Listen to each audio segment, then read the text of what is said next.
to get that Cormac McCarthy book back, and Melvin, and I'm gonna do a hashed up Texas drawl. I'm sure I gave that back to you, Richard. I'm almost positive I did. So Elaine, being Elaine, I went to the washroom and took a little duck and checked in Melvin's bedroom. There on the bedside table, opened up, was the book. And while I was in there, I found 2 other Cormac McCarthy books. So we reclaimed them back. Anyways, Melvin certainly was a dad. He was a friend. He was a wonderful guitar teacher, and I didn't really realize that the impact Melvin had till we went to his celebration of life. And so many of the kids who were now in their 20s got up and were talking about Melvin. And, Melvin was a philosopher. But Melvin, lots of them said Melvin was the one that kept me in school. When I thought, I'm just going to drop out and go do something, Melvin was the one that says, you're staying in school, right? Like you just do one every day. You get up, you go to school, and just was really encouraging.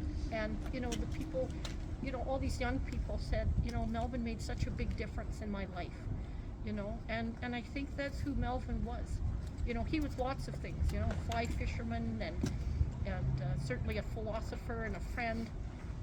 But if I may interject, yes. And then he would say, and now you're going to learn an A13.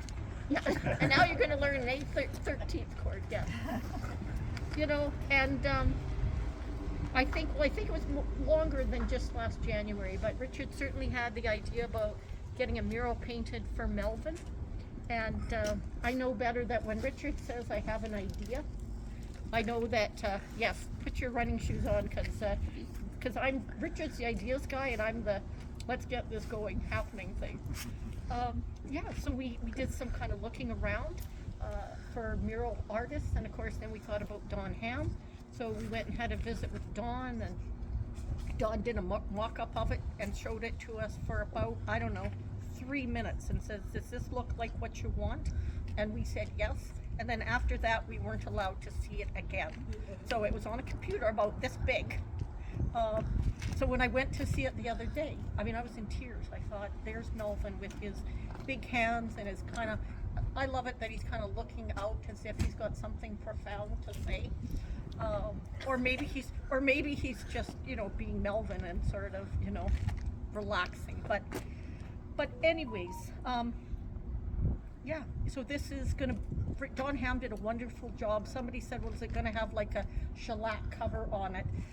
Don has taken time to make sure that this is Alberta weatherproofed, and it's got many, many layers, so it's going to be here for, hopefully as long as I'm here. And at some point we're gonna put some lights up, and we're gonna put some music up, so that if you just need a little bit of Melvin, you can just come and hit the button, and Melvin will sing you a song. So we haven't quite figured out how that all will work, but that's somebody else will be. Yeah, and Don Hamm was saying, in the at Christmas time we'll put green and red lights up, and then we'll put some of Melvin's Christmas music up. So we're gonna work on getting a bench here, and yeah. So just a big thank you to everybody. This really became a community project. And the last thing that I want to say is, to Melvin, Melvin was and still is really well loved.